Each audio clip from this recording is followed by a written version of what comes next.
আমি এখন হেঁটে কুল পাই না, তোমরা জোরে জোরে হাঁটো, আমি তোমাদের সাথে হেঁটে পারছি না, মেহেরবানি করে আমাকে একটু কোলে নাও। ভাইরা কোলে তো নেই নাই, যে ভাইয়ের কাছে যায় ওই ভাই ধাক্কা দেয়, আরেক ভাইয়ের কাছে যায় ওই ভাইও ধাক্কা দেয়, আরেক ভাইয়ের কাছে যায় ওই ভাইও হযরত ইউসুফকে গলা ধাক্কা দেয়। চরম জুলুম শুরু হয়ে গেল। একটু কল্পনা করেন, বসে আছেন ভানিতে, কল্পনা করেন সেই ময়দানে 11 ভাইয়ের কাছে হযরত ইউসুফ কত অবহেলিত শিশু নবী, প্রতিযোগিতার সাথে অগ্রসর হচ্ছে।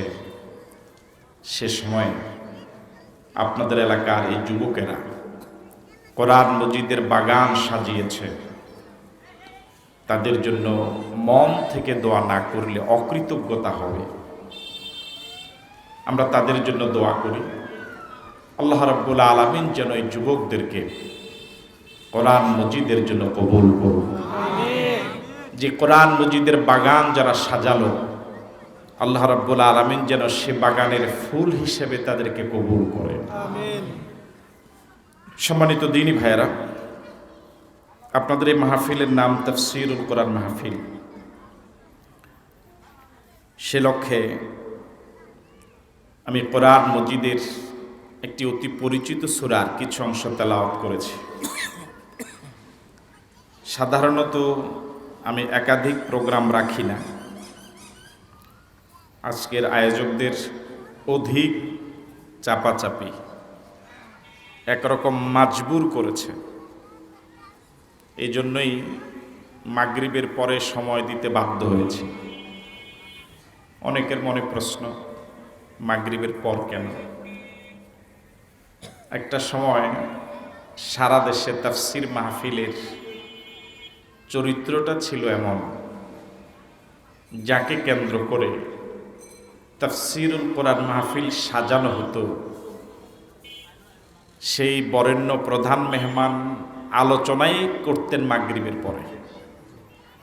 আপনারা যারা এখানে বয়স্ক, আজ থেকে 10-15 বছর আগে সারা দেশে তাফসীর মাহফিলকে যিনি শৈল্পিক রূপ দিলেন, তাফসীর মাহফিলকে গণমুখী যিনি করলেন, তিনি আলোচনা শুরু করতেন মাগরিবের পরেই। এশা পর্যন্ত আলোচনা চলত। এশার নামাজ জামাতের সাথে পড়েই মাগরিব কি বলে মাহফিল সমাপ্ত হতো। এখন সময়ের ব্যবধানে প্রধান মেহমান রাত 10টার আগে সময় পায় না। ওই সময় মাহফিল শেষে হয়ে যেত রাত 8:30 থেকে 9টায়।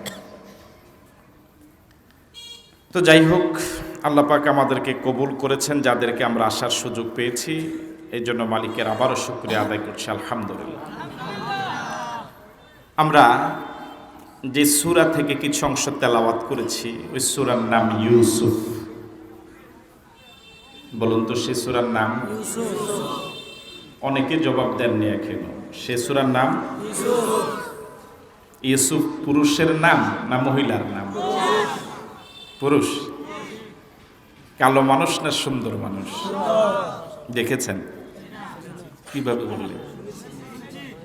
তবে এই শোনাটা দেখার মতো, দেখলে মানুষ যেভাবে আস্থাশীল হয়, এই শোনাটাও এরকম। শুধু সুন্দর না, তিনি ছিলেন সৌন্দর্যের পিরামিড। আল্লাহ রাব্বুল আলামিন গোটা পৃথিবীর অর্ধেকটা সৌন্দর্য দিয়ে হযরত ইউসুফকে সৃষ্টি করেছেন। এত সুন্দর ছিলেন হযরত ইউসুফ, কল্পনাই করা যায় না মানুষ এত সুন্দর হতে পারে।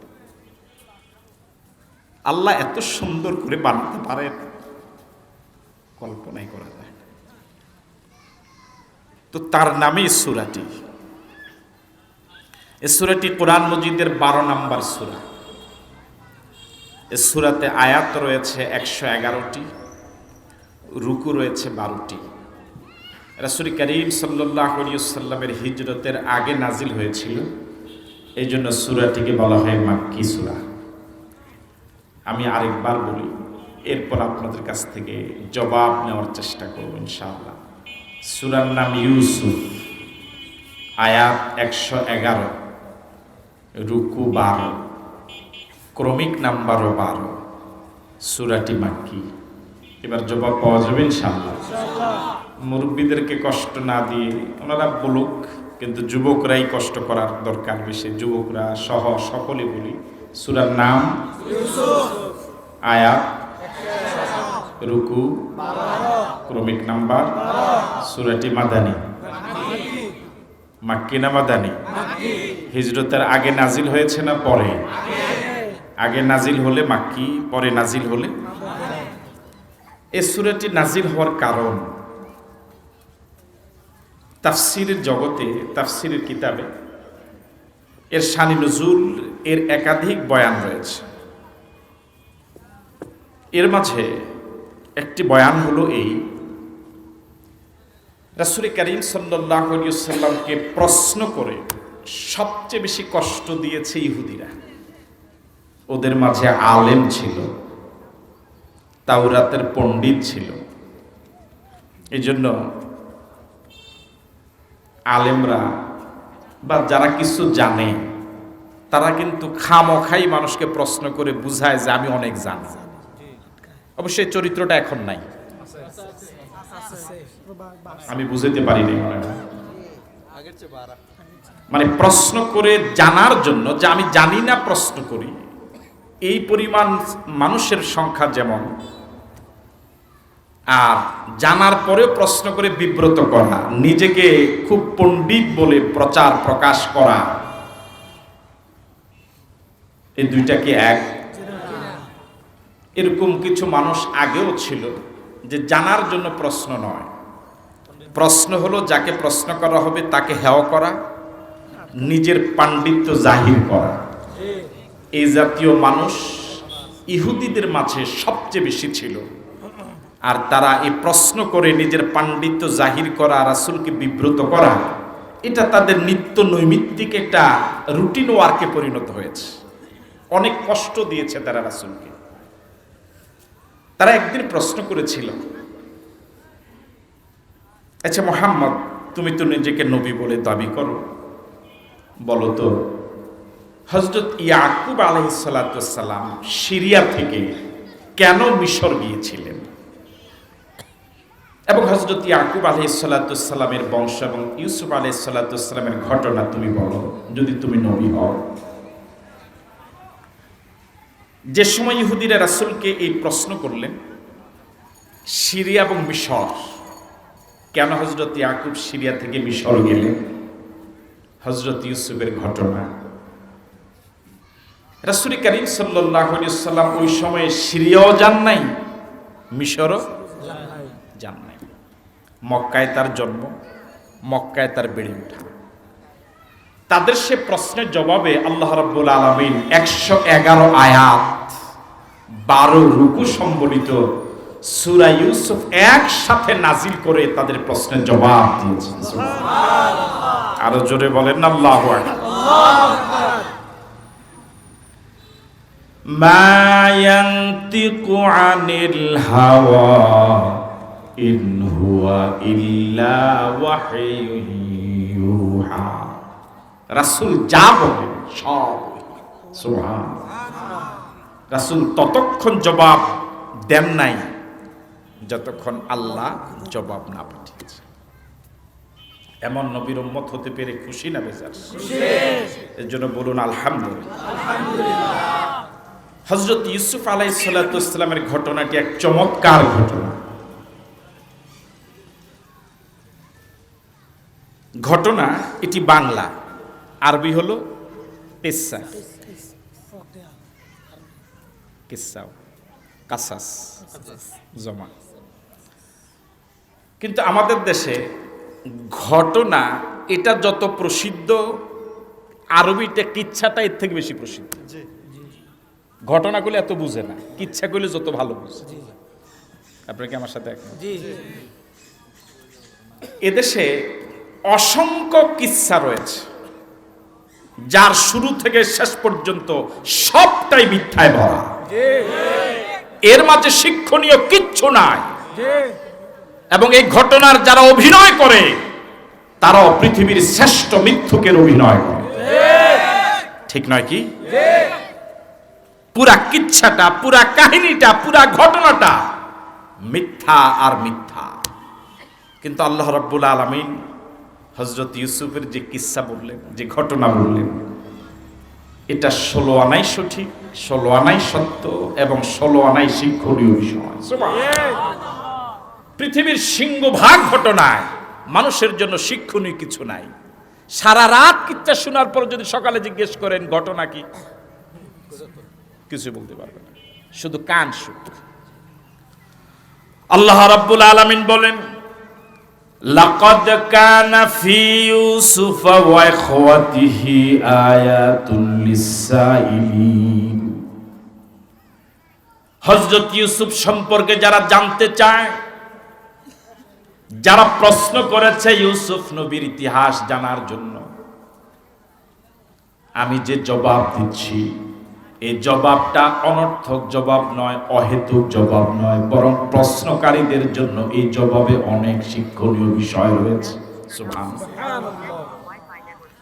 এই পৃথিবীতে হিংসা, দ্বন্দ্ব, শত্রুতা, বিদ্বেষ এগুলো আছে না নাই?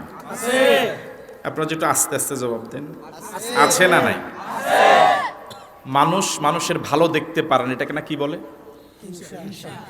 হিংসা। হিংসা আছে না নাই? আছে। কম বেশি? হ্যাঁ, সারা পৃথিবীতে বর্তমানে 810 কোটি মানুষ। এর মাঝে বিধর্মীদের মাঝেই কিন্তু শুধু হিংসা না মুসলমানদের ভিতরেও আছে? আপনারা আমার সাথে জবাব দেন, মুসলমানদের ভিতরে আছে? মুসলমানদের ভিতরে, সাধারণ মুসলমানদের ভিতরে যে পরিমাণ হিংসা, বিদ্বেষ, শত্রুতা, দ্বন্দ্ব, আলেমদের ভিতরে এই পরিমাণ নাই। হ্যাঁ, আলেমদের ভিতরে, আমাদের ভিতরে এই পরিমাণ আছে না আরো বেশি? এটা তো আমাদের বিরুদ্ধে হইলে একটু জবাব দেন ভালো করে। কম না বেশি? বক্তা বক্তায় হিংসা হিংসি নাই? আছে। হুজুরে হুজুরে আছে। দেখুন, আপনাকে যারা হিংসা করবে, যারা আপনার ভালোটা পছন্দ করে না, আপনার অকল্যাণ কামনা করবে, এরকম লোক কিন্তু খুব দূরের কেউ নয়, তারা আপনার খুব কাছের, হয়তো আপনার দলীয় লোক। আসতে বলেন। আপনি পোস্টার লাগালেন, হয়তো আপনার পোস্টারের উপরে যারা পোস্টার লাগাইছে ওরা আপনার কর্মী। সুবহানাল্লাহ। ও কই সুবহানাল্লাহ, তারে নামাই দেন স্টেজে। ঠিক নয় কি আমার ভাইয়েরা? আপনার যারা শত্রুতা করে, আপনি মাধাই এলাকার না দেবিদ্দার, ভানি এলাকার, আপনার শত্রু কিন্তু উত্তরবঙ্গের কেউ নয়, 14 গ্রামেরও কেউ নয়, আমার কসুয়ার তো কেউ নাই এখানে। ঠিক নয় কি? এই কসুয়ার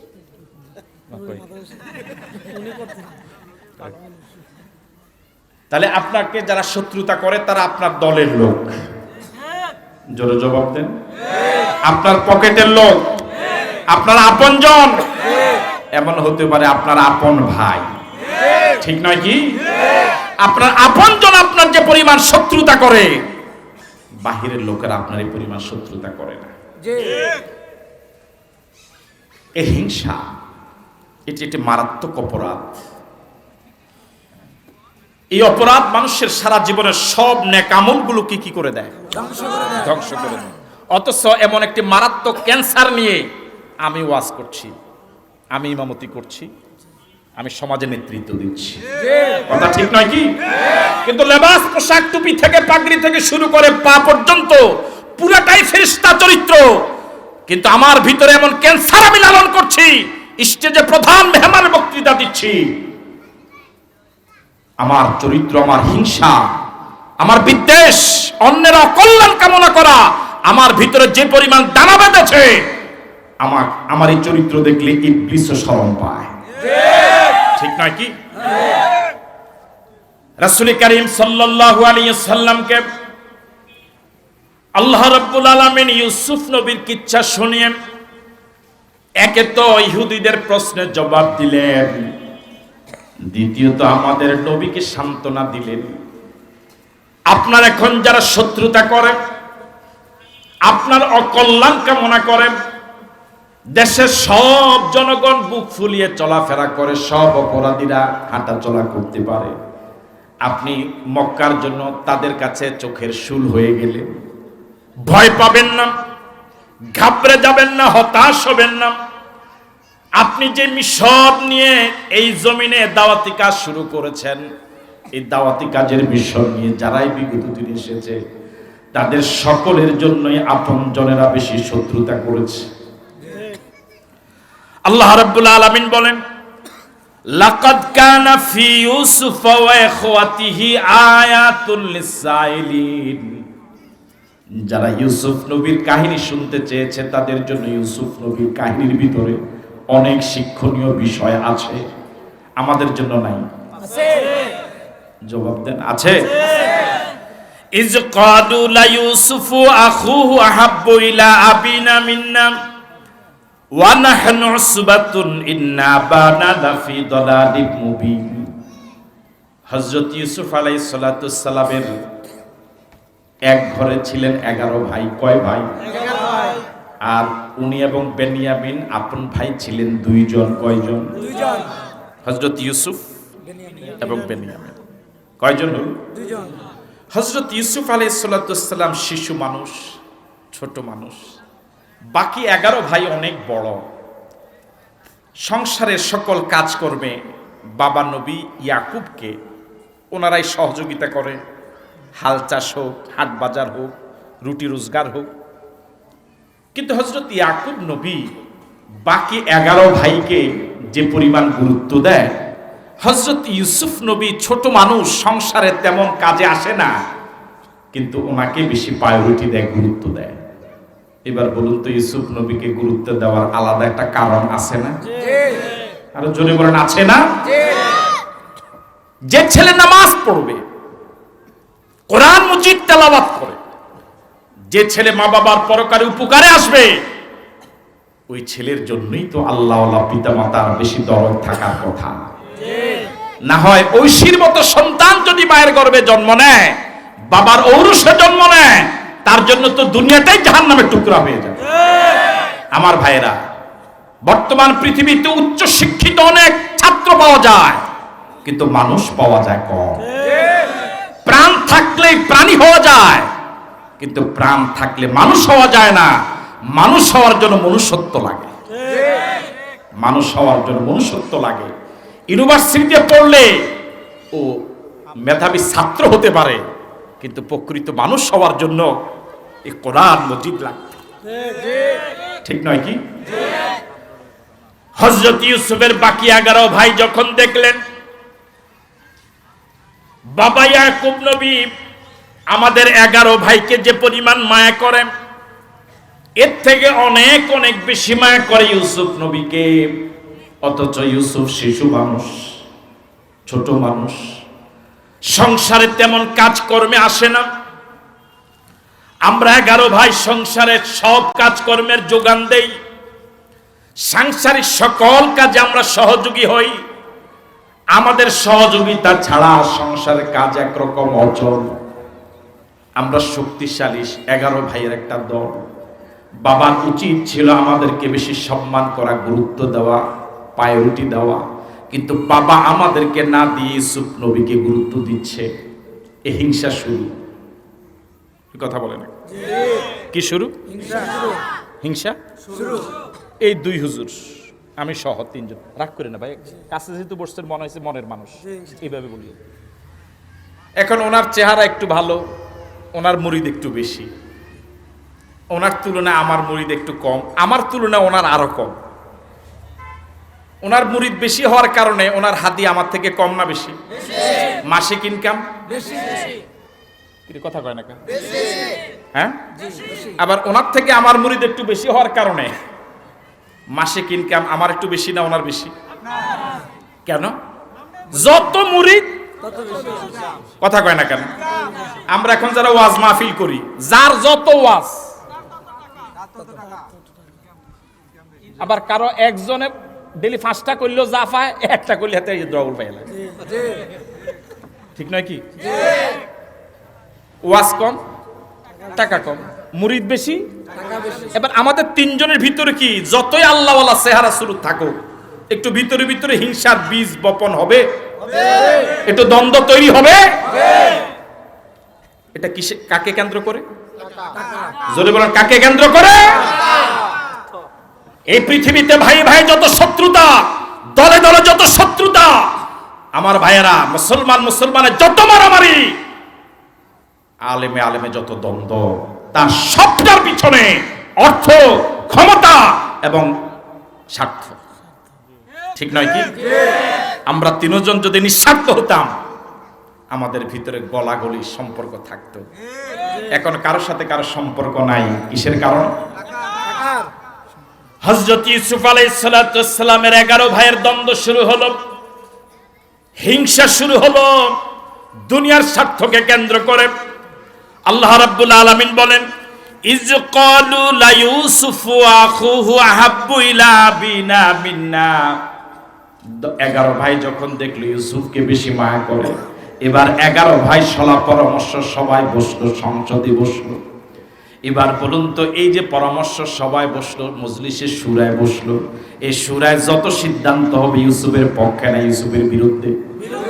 আরো জোরে বলেন। অথচ ওনারা কার ছেলে? আরো জোরে বলেন, কার ছেলে? নবীর ছেলে, নবীর ভাই।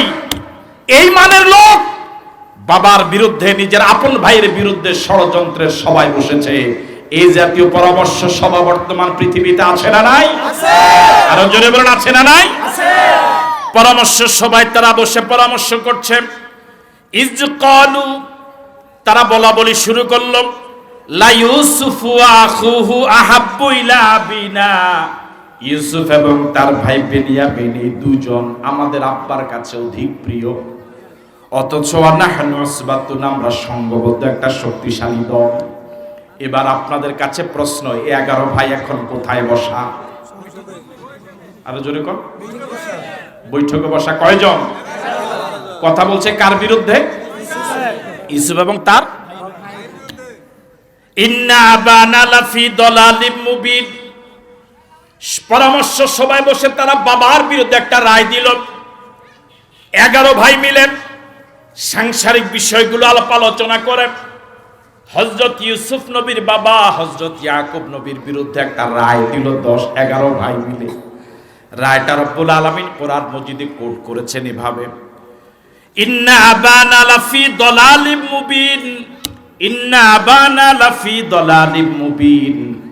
আমাদের আব্বার উচিত ছিল আমাদের 11 ভাইকে গুরুত্ব দেওয়া, ইজ্জত করা, সম্মান দেওয়া। আব্বা যেহেতু আমাদেরকে গুরুত্ব না দিয়ে ছোট ভাই ইউসুফকে গুরুত্ব দেয়, আব্বা নিশ্চয়ই গোমরাহির ভিতরে আছে। নাউজুবিল্লাহ বলেন। আরো জোরে বলেন। আপনারা কি রায়ের সাথে একমত? রায় দিয়েছে কয়জন? সংখ্যায় কম না। আর এইদিকে হযরত ইয়াকুব, ইউসুফ এবং বেনিয়ামিন। তাহলে যাদের বিরুদ্ধে রায় দিল তারা মাত্র কয়জন? যারা রায় দিল তারা কয়জন? সারা পৃথিবীতে এখন অন্যায় জাতীয় রায় গায়ের জোরে এখন জায়েজ হয়ে যায়। ঠিক নয় কি? হযরত ইয়াকুব আলাইহিস সালাম কি নবী ছিলেন? ইন্নালিল্লাহ, নবী ছিলেন। এত আস্তে বলেন, নবী ছিলেন না? নবীরা বেগুনাহ, মাসুম, নিষ্পাপ, নবুয়তের আগেও নবুয়তের পরেও। এমন একজন নবীর ব্যাপারে নিজের আপন ছেলেরা বলছে, ইন্না আবানা লাফি দালালিম মুবিন, আমাদের আব্বা প্রকাশ্য সুস্পষ্ট গোমরাহ। নাউজুবিল্লাহ বললেন না? নবীরে ফুতেরা কি কয়? নবীরে ছেলেরা বলে কি? অন্যের ছেলে না নিজের ছেলে? কয়জনে মিলে? 11 জন। এটা হলো দুনিয়ার নিয়ম। যারা নবীর সুন্নত মানে তারা হয়ে গেল এখন নবীর দুশমন, আর যারা নবীর সুন্নতের সাথে কোনো মিল নাই তারা হয়ে গেল সুন্নি। তারা হয়ে গেল কি? সুন্নি। সুন্দর আলী যদি এত কালো হয়, কালো মেয়া জানি কত কালো। তাহলে শিক্ষণীয় বিষয় কি?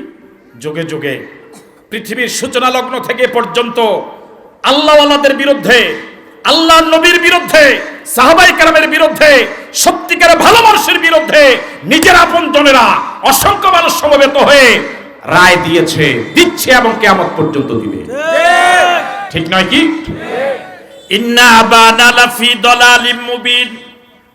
11 ভাই মিলে সম্মিলিতভাবে রায় ঘোষণা করল, আমাদের আব্বা প্রকাশ্য গুমরাহির মাঝে রয়েছে। নাউজুবিল্লাহ বললেন।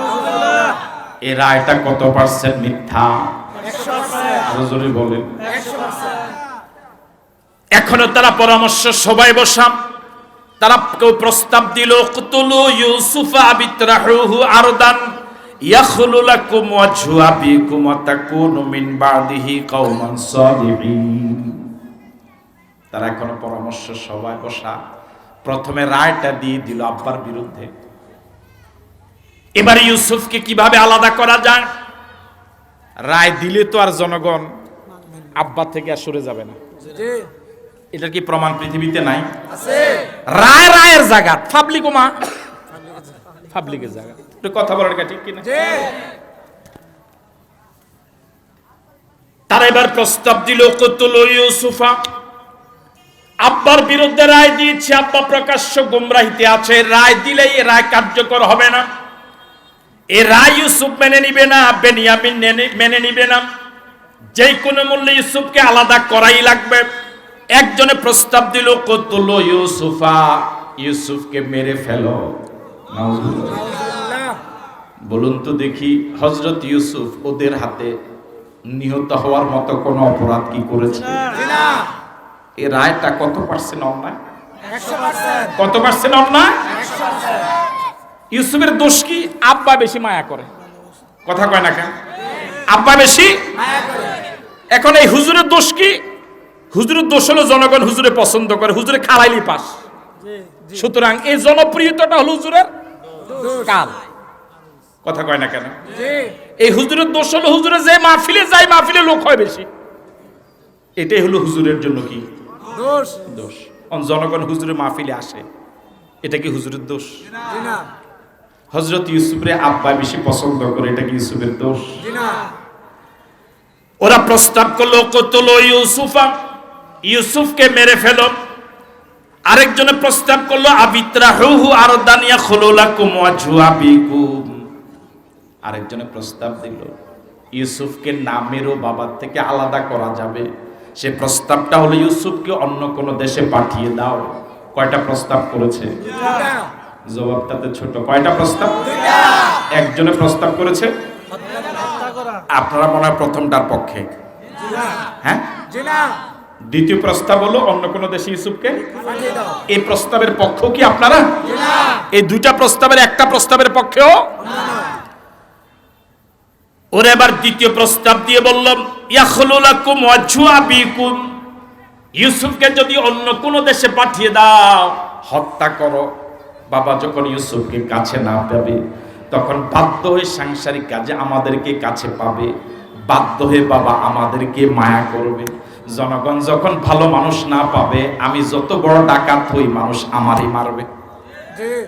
কথা কয় না?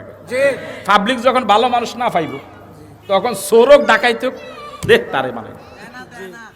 হ্যাঁ, আমি কি কইছি, কি বুঝলো? বুঝছে মনে হয়?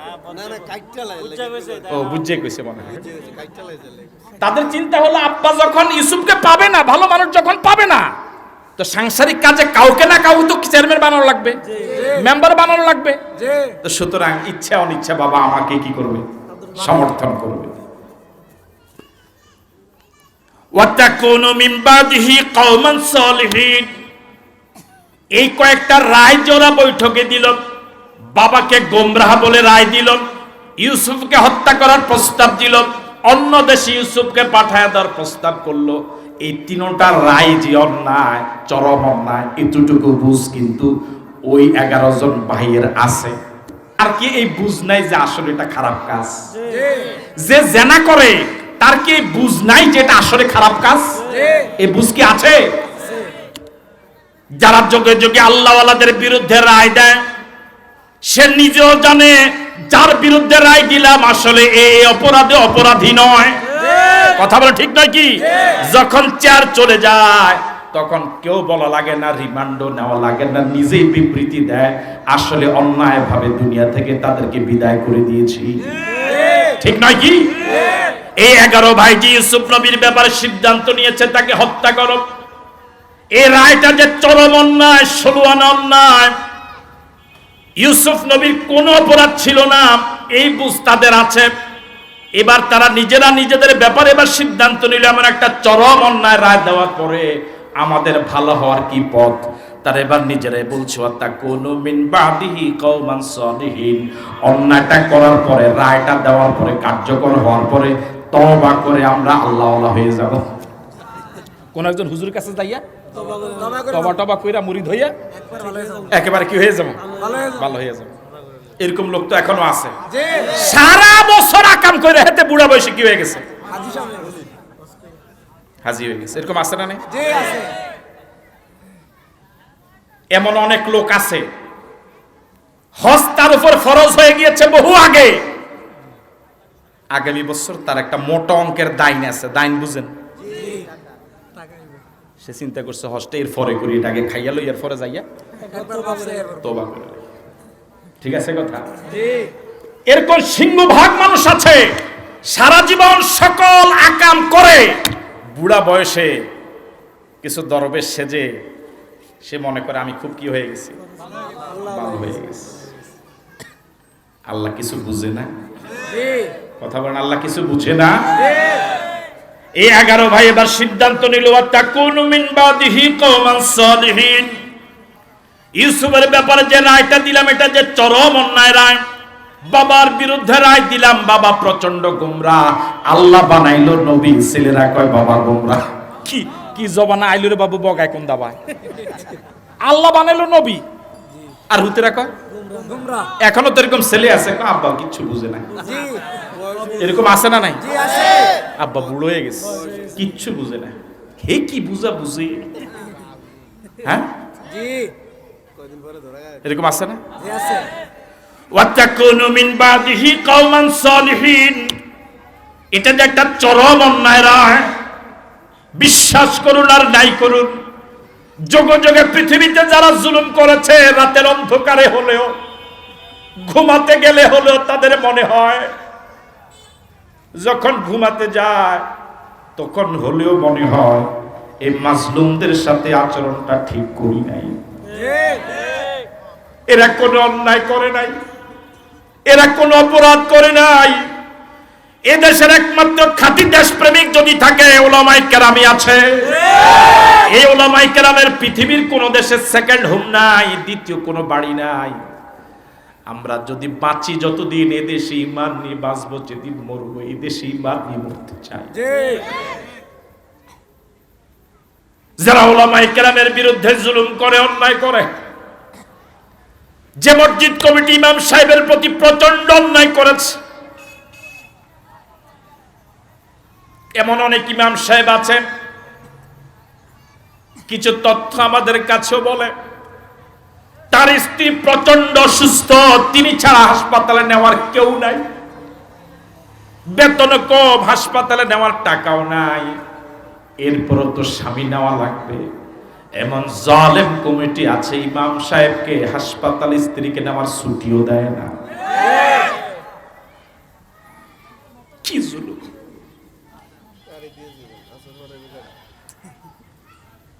ওয়াতাকুনু মিন বাদিহি কওমান সালিহিন।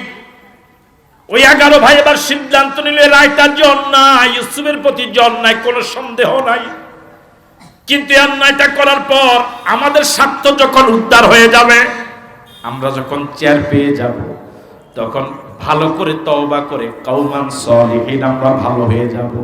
এই চরিত্রের লোক এখনো কিন্তু সমাজে আছে। সব অন্যায় করার পরে মনে করে এক জায়গায় গিয়ে জিকির আজকার করলে কি হয়ে যাবে, ভালো হয়ে যাব। যদি ভালো হয়ে যায় আল্লাহ মাফ করে দেয়, আমাদের তো আপত্তি নেই, আল্লাহ করে দেখ। ক্বালু ক্বালা কাইলুম মিনহুম লা তাকতুলু ইউসুফ ওয়া আলকুহু ফি গায়াবাতিল জুব্ব।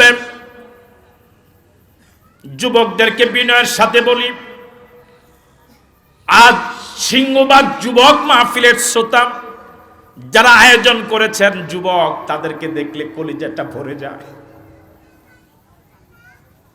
মাহফিলে যে যুবকেরা আজকে আয়োজন করেছে, কত সুন্দর চেহারার এই যুবকের, কত যুবক একই রুমে থাকে, একই রুমমেট 1 বছর 2 বছর তার সাথে ছিল।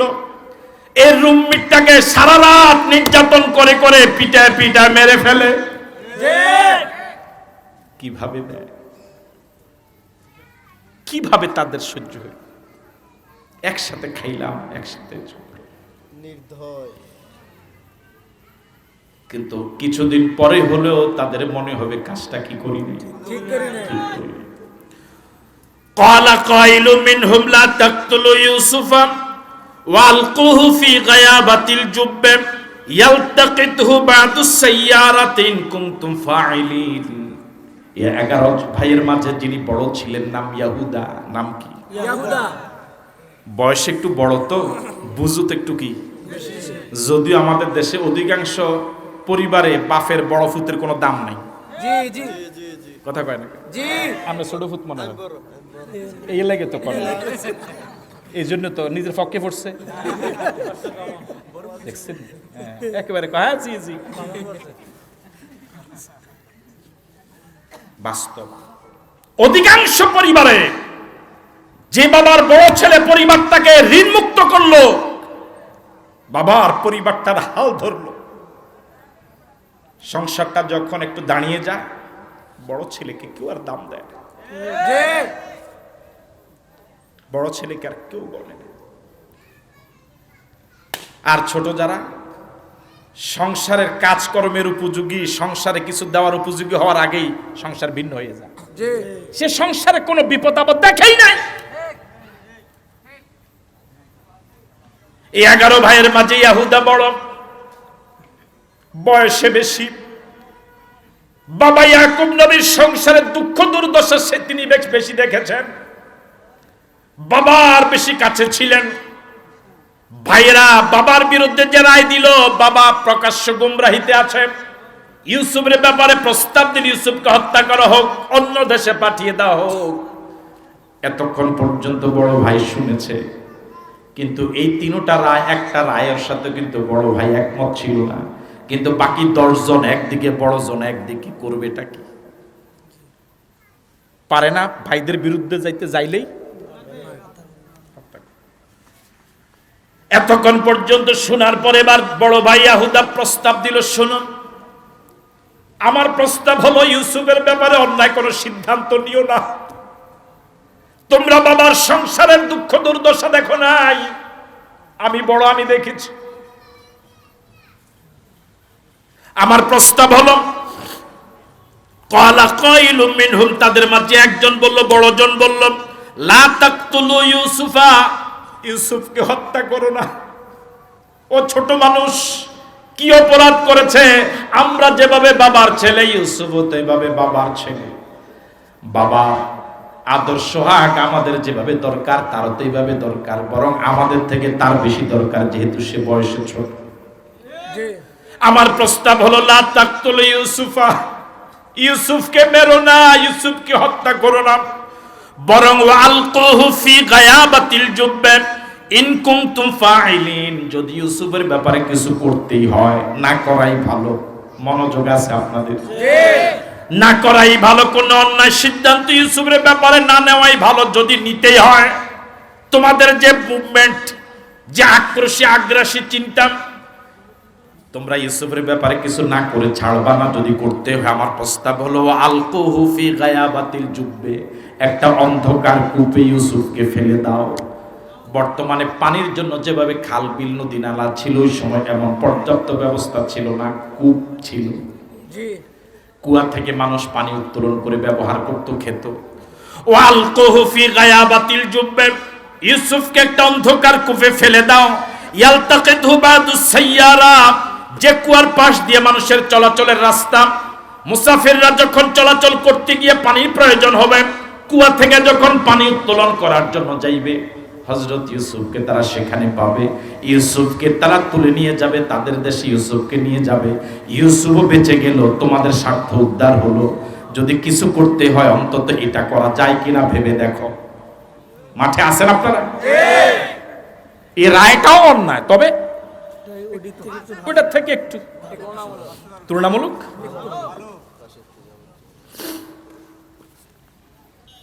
ক্বালু ইয়া বানা মালাকা লা তামান্না আলা ইউসুফা। এবার 11 ভাই মিলে 10 ভাই মিলে ইয়াহুদার প্রস্তাবটাকে সিদ্ধান্ত আকারে সংসদে গ্রহণ করলো। ইউসুফকে এবার আলাদা করা দরকার বাবার কাছ থেকে, কুয়াতে ফেলে দেখ অথবা অন্য কোন দেশে পাঠিয়ে দেখ। ইউসুফকে তো বাবা ইয়াকুব নবী থেকে আলাদা করা লাগবে, করা লাগবে না? কথা বলো না, আলাদা করা লাগবে না? পৃথিবীর সব দেশেই জালেমেরা আল্লাহওয়ালাদের ব্যাপারে সবচেয়ে বড় ষড়যন্ত্রের অংশ হলো জনগণ থেকে তাদেরকে আলাদা করা। আলাদা করতে পারলেই তারা মনে করে আমরা সফল।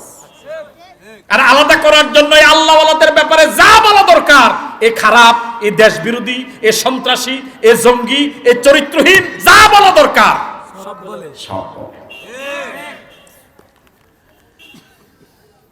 এবার তারা সিদ্ধান্ত নিল ইউসুফকে তারা কুয়াতে ফেলবে, তবে বাবা থেকে তো আলাদা করা লাগবে।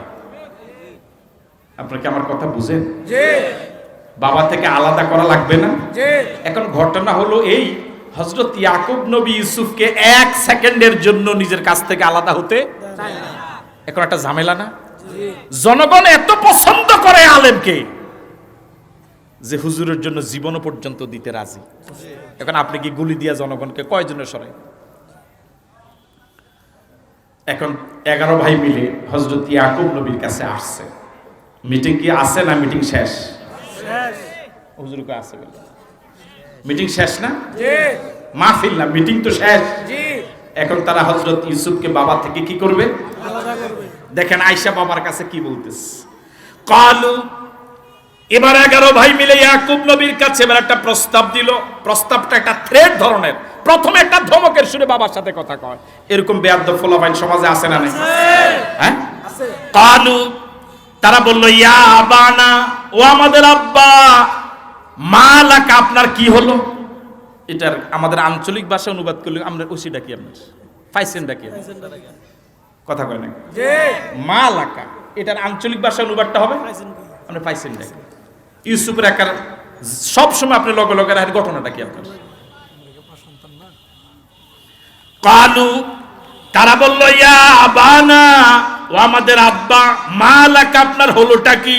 লা তামান্না আলা ইউসুফা, ইউসুফের ব্যাপারে আপনি আমাদেরকে বিশ্বাসী করতে চান না, অথচ সংসারের সব কাজে আমাদেরকে বিশ্বাস করেন, ইউসুফের ব্যাপারে বিশ্বাসী করেন না। বিশ্বাস না করার তো কারণ আছে, কথা বলেন আছে না নাই? এবার তারা বলল ওয়া ইন্না লাহু লানাসিহুন, ও আব্বা, যদিও আমরা ইউসুফের ব্যাপারে 100% হিতাকাঙ্ক্ষী।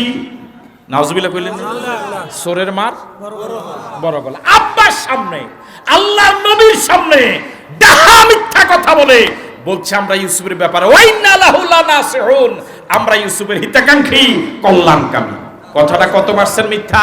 100%। আরো জোরে বলেন 100%। এই পৃথিবীতে যে যত মিথ্যাবাদী সেই স্টেজ উঠলে তত বড় দরবেশ সাজে।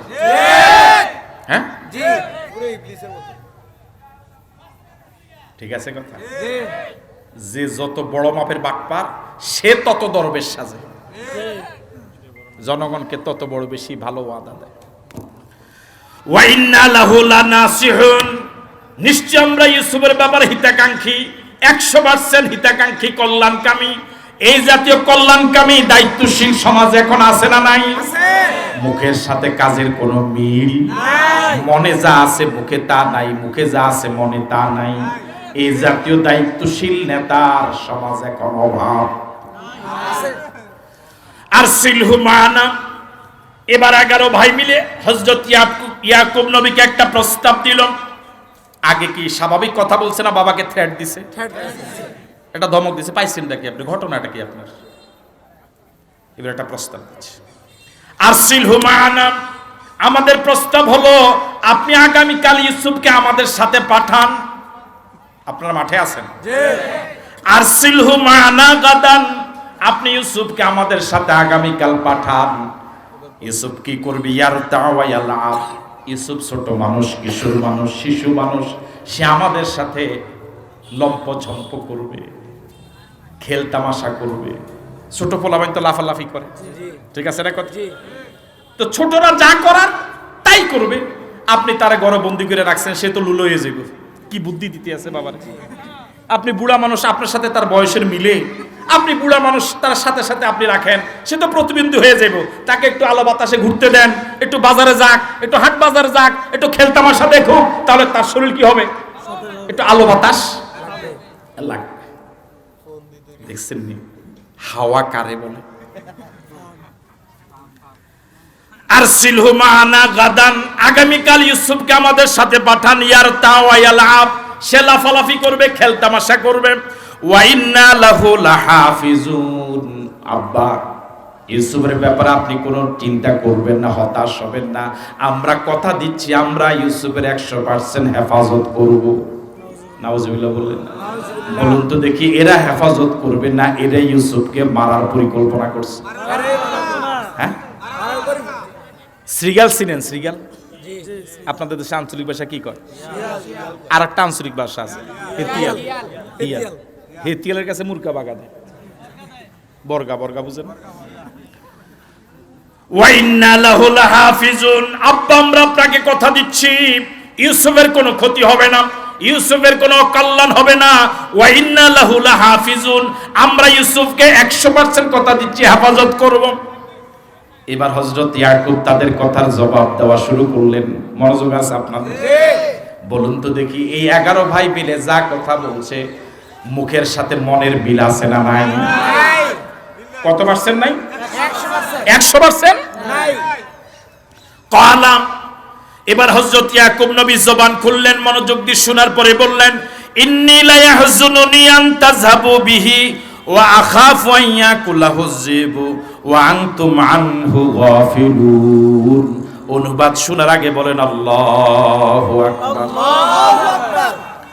হযরত ইয়াকুব নবী বললেন, কইরে ফুলা, তোরা তো বিগত দিনে আমার সাথে এরকম অনেক আচরণ করছিস, এখন ভালো কথা বললেও আমার সন্দেহ হয় যে আসলে তোরা মনে যা আছে মুখে তা নাই। কথা বলেন এটা ঠিক কি না? কালাম, ইয়াকুব নবী বললেন, ইন্নী লা ইয়াহজুনুনি, আমাকে চিন্তিত করে, আনতাযহাবু বিহি, যখন তোমরা ইউসুফকে নিয়ে যাবে, ওয়া আখাফু আন ইয়াকুলাহু যিবু, আমার মনে বড় আশঙ্কা যে তোমরা যখন ইউসুফকে নিয়ে যাবে, ইউসুফের প্রতি তোমরা অমনোযোগী হয়ে যাবে, আর এই সুযোগে বনের বাঘ ইউসুফকে খেয়ে ফেলবে। কিসে খাবে? জোরে বলেন, কিসে খাবে? কালু, এবার আব্বাস যখন এই আশঙ্কার ব্যক্ত করলো যে তোদের সাথে আমাদের কোনো দ্বন্দ্ব নাই, তবে আমার আশঙ্কা তোমরা ইউসুফের প্রতি অমনোযোগী থাকবা, এই সময় ইউসুফের কিসে খাবে? এখন ফলাফাইন্ডি কয় কি? আপনি কথাটা, আমরা আগে এলে কইছি আমরা আকল কম, কথা কয় না? শুরুতে বলছি আপনার আকল কম, বুঝেন না? আমরা 11 ভাই থাকতে ছোট্ট ইউসুফরা যদি হেফাজত করতাম না পারি, তোর হইছে কি লেখা কচু গাছে 80 দিন মরণ বালা, কথা কয় না? এরকম ফলাফাইন এখন সমাজে আছে না নাই? মানে কথার লগে মনে হেতে অনেক কিছু করে নেবে, কিন্তু এক বেড়া ফানো কিনতে। কালু, এবার ছেলেরা বলল, লাইনাকা লাহুজিব, আব্বা আপনার কথা অনুযায়ী, আশঙ্কা অনুযায়ী ইউসুফকে যদি বাঘে খেয়ে ফেলেন, ওয়া নাহনু উসবাতুন, আমরা একটা শক্তিশালী 11 ভাইয়ের একটা শক্তিশালী দল থাকা সত্ত্বেও, ইন্না ইজাল্লা খাসিরুন, তাহলে তো আমাদের জীবনই শেষ, আমরা বাঁচা আর মরা এক সমান, বেঁচে থাকি কোনো লাভ নাই। এই হাওয়ার স্পিড আরো একটু বেশি, কথা কবলা না ঠিক কি না? বাবারে বুঝ দিছে যে আমরা 11 ভাই থাকতে আপনি কোন কি। ফালাম্মা যাহাবু, 10-11 ছেলের বাড়াবাড়ির কারণে, চাপাচাপির কারণে হযরত ইউসুফ ইচ্ছার বিরুদ্ধে রাজি হয়ে গেলেন। হযরত ইয়াকুব রাজি হয়ে গেলেন, ইউসুফ নবীকে দিয়ে দিলেন। আপনারা আছেন মাঠে? এখন ইউসুফ কাদের হাতে? জোরে বলেন, কাদের হাতে? মুফাসসিরিন কেরাম বলেন হযরত ইউসুফকে যখন ভাইদের হাতে ছেড়ে দিলেন, যতক্ষণ পর্যন্ত ইউসুফ নবীর নজর ইয়াকুব নবীর নজর যায়, হযরত ইয়াকুব নবী চেয়েছিলেন দীর্ঘ সময় ধরে যতক্ষণ নজর যায়, গভীর মনোযোগ দিয়ে তাকিয়েছিলেন বাবা ইয়াকুব, বাবাকে বুঝাবার জন্য, বিশ্বস্ত অর্জন করার জন্য। বাকি 11 ভাই মিলে শিশু ইউসুফ নবীকে একবার কোলে নেয়, একবার কাকে নেয়, একবার কাঁধে নেয়, একবার মাথা উঠায়, আব্বারে বুঝায় আব্বা কত আদর। কথা কয় না ঠিক কি না? যেই মাত্র এত দূর চলে গেল, যে জায়গায় যাওয়ার পর ইয়াকুব নবীর আর নজর পড়ে না। যখন ইয়াকুব নবীর নজরে আলে চলে গেল, হযরত ইয়াকুব নবী যার কাঁধে ছিল সেই ভাই ইউসুফ নবীকে কাঁধ থেকে ফেলে দিল। নাউজুবিল্লাহ। এখন ইউসুফ নবী কাঁধ থেকে মাটিতে পড়ে এখন হাঁটেন। আমার ভাইয়েরা, বড় ভাইদের সাথে হেঁটে পারে না শিশু ইউসুফ নবী। মনোযোগ দিয়ে শুনেন, হেঁটে কুলায় না, বড় ভাইদের পায়ে গিয়ে পড়ে, ভাই আমি তো আর হাঁটতে পারছি না, আমাকে একটু কোলে নাও। কিছুক্ষণ আগে তোমরা আমাকে কাঁধে কোলে নিয়েছো, কাকে নিয়েছো? মাথায় নিয়েছো, কাঁধে তুলে নিয়েছো, কত আদর্শ সোহাগ করেছো। এখন আদর্শ সোহাগ তো দূরের কথা, এখন কোলেই নাও না। আমি এখন হেঁটে কুল পাই না, তোমরা জোরে জোরে হাঁটো, আমি তোমাদের সাথে হেঁটে পারছি না, মেহেরবানি করে আমাকে একটু কোলে নাও। ভাইরা কোলে তো নেই নাই, যে ভাইয়ের কাছে যায় ওই ভাই ধাক্কা দেয়, আরেক ভাইয়ের কাছে যায় ওই ভাইও ধাক্কা দেয়, আরেক ভাইয়ের কাছে যায় ওই ভাইও হযরত ইউসুফকে গলা ধাক্কা দেয়। চরম জুলুম শুরু হয়ে গেল। একটু কল্পনা করেন, বসে আছেন ভানিতে, কল্পনা করেন সেই ময়দানে 11 ভাইয়ের কাছে হযরত ইউসুফ কত অবহেলিত শিশু নবী। অন্ধকার কূপ। আল্লাহ রাব্বুল আলামিন বলেন যখন ইউসুফকে তারা ফেলে দিচ্ছে, হযরত জিবরাইলকে রাব্বুল আলামিন পাঠাইয়া জান্নাতি একটা পাথর এনে হযরত ইউসুফ নবী পানিতে পড়ার আগে তার পায়ের নিচে ওই পাথরটা বিছায়া দিলে। সে আল্লাহ এখন আছে না নাই? আরো জোরে বলেন আছে না নাই? যার কেউ নাই তার কে আছে? আওয়াজ দিয়ে বলেন আল্লাহ। আবার বলেন আল্লাহ। আরেকবার বলেন আল্লাহ। ভাইরা ফেলে দিয়েছে অন্ধকার কূপে, সাপে ভরা, বিচ্ছুদে ভরা। এখান থেকে কোনো মানুষ আর জীবিত উদ্ধার হওয়ার কোনো সম্ভাবনাই নাই। বিষাক্ত সাপ, বিষাক্ত বিচ্ছুদে ভরা, সেখানে পড়লে সাপের আঘাতে মরে যাবে। কিন্তু আল্লাহ রাব্বুল আলামিন এত বড় দয়ালু আল্লাহ, যখন ইউসুফের পাশে কেউ নাই তখন রব্বুল আলামিন জিবরাইলকে পাঠায়া জান্নাতি পাথর ইউসুফের পায়ের নিচে বিছায়া দিলেন। সুবহানাল্লাহ। কোন রাওয়ায়াতে আছে জান্নাতি পাথর নয়, বরং ওই কুয়াতে এক পাশে একটা পাথর ছিল। হযরত ইউসুফকে তারা যেই বরাবর ফেলে দিচ্ছিল ওই বরাবর পাথরটা ছিল না, কিন্তু জিবরাইল আলাইহিস সালাতু ওয়াস সালাম এত দ্রুত চলে আসলেন, হযরত ইউসুফকে কোলে করে নিয়ে ওই পাথরের উপরে বসায় দিলেন। আল্লাহু আকবার। হতাশ হয়ো না, ঘাবড়ে যাও না, ভয় পেও না, সূর্য উঠবে ইনশাআল্লাহ। আমার ভাইয়ারা, হযরত ইউসুফ নবী যখন পড়ে যাচ্ছিলেন, ওরা যখন ফেলে দিল, ছোট্ট মানুষ, ভয়েই তো মরে যাওয়ার কথা, হার্ট অ্যাটাক করার কথা। অন্ধকার কূপ, চতুর্দিকে শুধু সাপ, শুধু সাপ। আল্লাহ রাব্বুল আলামিন তখন হযরত ইউসুফকে ওহী পাঠালেন। ওয়াওহাইনা ইলাইহিম, আমি ইউসুফের কাছে ওহী পাঠালাম, লাতুনাব্বিয়ান্নাহুম বিআমরিহিম হাযা ওয়া হুম লা ইয়াশউরুন। অনুবাদ শোনার আগে বলেন আল্লাহু আকবার। ও ইউসুফ, ভয় পেও না, ঘাবড়ে যেও না, হতাশ হয়ো না, নিরাশ হয়ো না, আতঙ্কগ্রস্ত হয়ো না। আমি আল্লাহ তোমাকে কথা দিচ্ছি, ওরা যে চরম জুলুম করে তোমাকে অন্ধকার কূপে ফেলে দিয়েছে, আমি আল্লাহ তোমাকে এমন একটা সুযোগ দিব যেদিন তুমি খুলে খুলে বলতে পারবা, ভাই তোমরা না সেই লোক যেই লোকেরা আমাকে কূপে ফেলে দিয়েছিলে। তখন ওরা টেরও পাবে না। আমি আল্লাহ তোমাকে সেই সুযোগ দেব। আল্লাহু আকবার বলবেন না? ওরা মনে করেছিল, 11 ভাই মনে করেছে এটা মৃত্যু কূপ, কিন্তু আল্লাহ পাক ওদের ধারণাকে সম্পূর্ণ মিথ্যা প্রমাণিত করে ওই মৃত্যু কূপকে মিশরের বাদশাহের কূপ বানায় দিলেন। সুবহানাল্লাহ। ওরা ফেলেছে কূপের এক মাথা দিয়ে ইউসুফকে, আল্লাহ পাক কূপের আরেক মাথা দিয়ে মিশরের সিংহাসনে বসায় দিয়েছে। সে আল্লাহ এখন আছে না নাই? আরো জোরে বলুন আছে না নাই? যুগে যুগে আপনজনেরা বিরোধিতা করেছে, হিংসা করেছে, কিন্তু সেই হিংসার সব আগুনকে রব্বুল আলামিন নিভিয়ে দিয়ে সত্যিকারে আল্লাহ ওয়ালাদেরকে রব্বুল আলামিন যুগে যুগে বিজয় দিয়েছে। সাময়িক হয়তো কিছু কষ্ট ইউসুফের হয়েছে, সাময়িক কিছু কষ্ট হযরত ইউসুফের হয়েছে, কিন্তু একটা সময় সেই কষ্ট দূর হয়ে গিয়েছে। আসুন আমরা ধৈর্য ধারণ করি, আল্লাহর সাথে সম্পর্ক বৃদ্ধি করি, আল্লাহকে সেজদা দিয়ে আল্লাহর সাথে সম্পর্ক বাড়াই, আল্লাহকে প্রাণ ভরে সেজদা দেই, মনের আবেগ দিয়ে আল্লাহর সাথে কথা বলি, আল্লাহর কাছে বলি আল্লাহ সারা পৃথিবীর মাজলুমদেরকে তুমি গায়বী মদদ করো। আমিন। হাযা মা ইনদি ওয়াল ইলমু ইনদাল্লাহ আলাইহি তাওয়াক্কালতু ওয়া ইলাইহি উনীব। আপনাদেরকে মোবারকবাদ জানাচ্ছি, আমার জন্য দোয়া করবেন, আমি আপনাদের জন্য দোয়া করি।